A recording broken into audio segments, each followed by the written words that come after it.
Hey guys, welcome to my channel OMAT Tamil. நிறைய பேர் கமெண்ட்டில் வந்து இன்டர்மிட்டன்ட் ஃபாஸ்டிங்கை பற்றி பேசுங்கன்னு சொல்லியிருக்காங்க. இன்றைக்கி இன்டர்மிட்டன்ட் ஃபாஸ்டிங்கை பற்றி கொஞ்சம் பேசலாம். வாங்க வீடியோக்குள்ளே போகலாம். இன்டர்மிட்டன்ட் ஃபாஸ்டிங்கை பற்றி சொல்லணுன்னா நிறைய வீடியோஸ் அதை பற்றி ஆன்லைனில் இருக்குது. ஸோ அதை பற்றி நான் டீட்டெயிலாக பேச விரும்பலை. நமக்கு தேவையானது எதுவோ அதை மட்டும் நான் பேசணும்னு நினைக்கிறேன். ஏன்னா அது ஒரு பெரிய சப்ஜெக்ட்டு. இன்டர்மிட்டன்ட் ஃபாஸ்டிங்னால் இடைவேளை விட்டு ஃபாஸ்டிங் இருக்கிறது. அதாவது குறிப்பிட்ட நேரம் மட்டும் சாப்பிட்டுட்டு மீதி நேரம்லாம் வந்து ஃபாஸ்டிங் இருக்கிறது. ஃபஸ்ட்டு நம்ம இன்டர்மிட்டன்ட் ஃபாஸ்டிங்னால் என்ன பெனிஃபிட்னு பார்க்கலாம். நம்பர் 1, வெயிட் லாஸ் பண்ண முடியாதவங்களால் கூட இன்டர்மிட்டன்ட் ஃபாஸ்டிங்னால் வெயிட் லாஸ் பண்ண முடியும். Number 2, rejuvenate. ஸோ நம்ம பாடியில் மொத்தமாகவே செல்ஸால் தான் மேடப் ஆஃப் ஆகிருக்கு. அதில் சம் செல்ஸ் வந்து ஸ்பாயில் ஆகிருக்கலாம். அந்த ஸ்பாயில் ஆன செல்ஸ்லாம் ரெஜுவினேட் ஆகி ரிப்பேர் ஆகிட்டு புது செல்ஸாக மாறணும். அந்த ஸ்பாயில் ஆன செல்ஸ்லாம் கேன்சரஸ் செல்ஸாக மாறுறதுக்கு சான்சஸ் அதிகம். ஸோ புது செல்ஸாக நம்மளுக்கு மாறிடுச்சுன்னா நம்ம உடம்புக்கு ரொம்ப நல்லது. நம்ம கண்டினியூஸாக சாப்பிட்டுட்டு இருந்தாலும் பாடிக்கிட்ட ரெஸ்ட் கொடுக்காமல் இருந்தாலும் ரீஜெனரேட் பண்ணுறதுக்கோ ரிப்பேர் பண்ணுறதுக்கோ எந்த ப்ராசஸ் டைமிங்கை நம்ம கொடுக்கறதில்ல.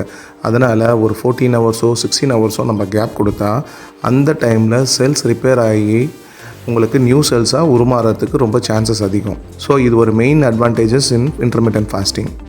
அதே மாதிரி இன்டர்மிட்டன்ட் ஃபாஸ்டிங் வந்து நமக்கு வெயிட் லாஸில் நிறைய சப்போர்ட் பண்ணுது. நம்ம டெய்லி எடுக்கிற ஃபுட்டு பாடிக்குள்ளே போயிட்டு ஸ்டமக்கில் ஃபுல்லாக அப்சர்வ் ஆகிடுது, நியூட்ரிஷன்லாம் அப்சர்வ் ஆகிடுது. அதுக்கப்புறம் அது எக்ஸஸாக இருக்கிறது குளுக்கோஸாக கன்வெர்ட் ஆகுது. அந்த குளுக்கோஸு பிரேக் டவுன் ஆகி நமக்கு எனர்ஜி கொடுக்குது. இதுதான் நார்மல் ப்ராசஸ். ஸோ ஒரு லெவலுக்கு போயிட்ட பிறகு எக்ஸஸாக இருக்கிற அந்த குளுக்கோஸு அதிகமாகும் போது அது லிவரில் போய் கிளைக்கோஜனாக நமக்கு ஸ்டோர் ஆகிடுது. அதுக்கு மேலே எக்ஸஸாக இருக்கிறது தான் ஃபேட்டு, அதாவது அடிப்போஸ் டிஷ்யூன்னு நம்ம சொல்லுவோம். அது நம்ம பாடியில் போயிட்டு சேருறது. இந்த கிளைக்கோஜனும் இந்த ஃபேட்டும் தான் நமக்கு வேணுன்றது போது எனர்ஜியை தர்றது. ஸோ இன்டர்மிட்டன்ட் ஃபாஸ்டிங் இங்கே எப்படி சப்போர்ட் பண்ணுதுன்னா, நம்ம 12 ஒரு 16 ஹவர்ஸை சாப்பிட்லன்னா நம்ம பாடிக்கு எனர்ஜி லெவல் ரொம்ப டவுன் ஆகிடும். அப்போ அது எனர்ஜியை எக்ஸ்பெக்ட் பண்ணும். அது எங்கே போய் கேட்கும்னா ஜஸ்ட் நம்ம லிவரில் இருக்கிற கிளைக்கோஜனை தான் எதிர்பார்க்கும், அதாவது குளுக்கோஸ். ஸோ இந்த குளுக்கோஸை எனக்கு எனர்ஜியாக கன்வெர்ட் பண்ணி கொடு, ஏன்னா நான் பண்ணுற ஆக்டிவிட்டிக்கு அது எனக்கு தேவைப்படுன்றதுனால அது குளுக்கோஸை தான் ஃபஸ்ட்டு எதிர்பார்க்கும். அதுக்கப்புறமா லிவர்கிட்டேருந்து மொத்த கிளைக்கோஜினுமே நம்ம பாடி வாங்கிட்ட பிறகு, அதாவது மொத்த குளுக்கோஜினுமே எடுத்துகிட்ட பிறகு ஃபேட் செல்ஸ்லேருந்து ஃபேட்டை தான் அது எடுக்கணும்னு எதிர்பார்க்கும். இங்கே தான் ஃபேட் பிரேக் ஆகி ஃபேட்டி ஆசிட்ஸாக ரிலீஸ் ஆகும்.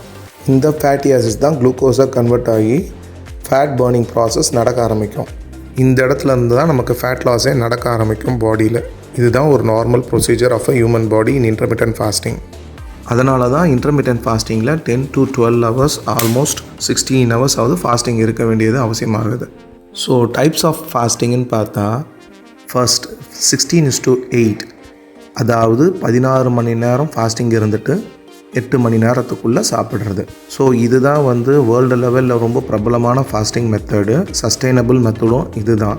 16 மணி நேரம் ஃபாஸ்டிங் இருந்துட்டு 8 மணி நேரத்தில் நீங்கள் 2 மீலோ இல்லை 3 மீலோ பிரிச்சும் சாப்பிட்டுக்கலாம்.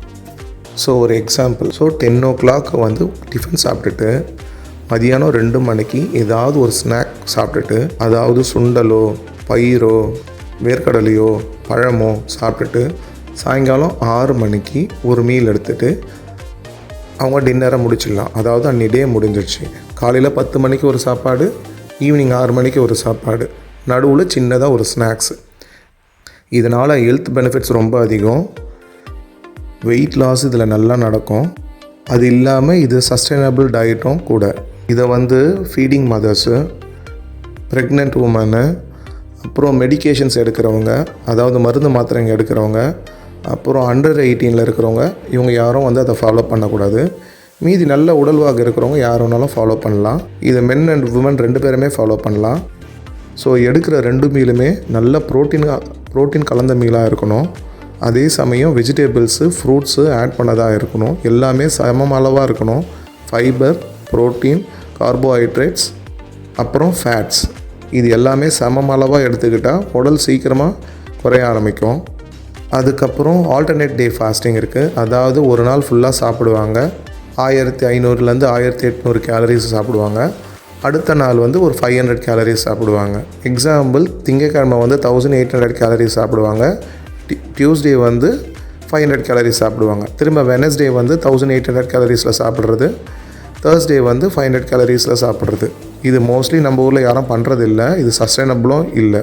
So another fasting is eat stop eat. அதாவது ஒரு நாள் ஃபுல்லாக சாப்பிட்றது, அடுத்த நாள் வந்து சாப்பிடாமல் இருக்கிறது, விரதமாக இருக்கிறது, திரும்ப மறுநாள் சாப்பிட்றது. எக்ஸாம்பிள், மண்டே சாப்பிட்றது, டியூஸ்டே 24 மணி நேரம் சாப்பிடாமல் இருக்கிறது, அடுத்தது வெனஸ்டே சாப்பிட்றது, திரும்ப தேர்ஸ்டே சாப்பிடாமல் இருக்கிறது. இதுவும் சஸ்டைனபிள் டயட்டு கிடையாது. இதுவும் இன்டர்மிட்டன்ட் ஃபாஸ்டிங்கில் தான் வரும். அடுத்தது வாரியர் டயட்டு, அதாவது 1 மீல் டேனும் சொல்லலாம் அதை. ஸோ 24 ஹவர்ஸில் 20 ஹவர்ஸ் ஃபாஸ்டிங் இருந்துட்டு அந்த 4 ஹவர்ஸில் மட்டும் சாப்பிட்றது. அந்த 4 ஹவர்ஸில் அவங்க 2 மீலும் எடுத்துக்கலாம், 3 மீலும் எடுத்துக்கலாம். இன்டர்மிட்டன்ட் ஃபாஸ்டிங்கில் இது ஒரு எக்ஸ்ட்ரீம் டயட்டு. இந்த டயட்டை எல்லாராலும் பண்ணிடவும் முடியாது.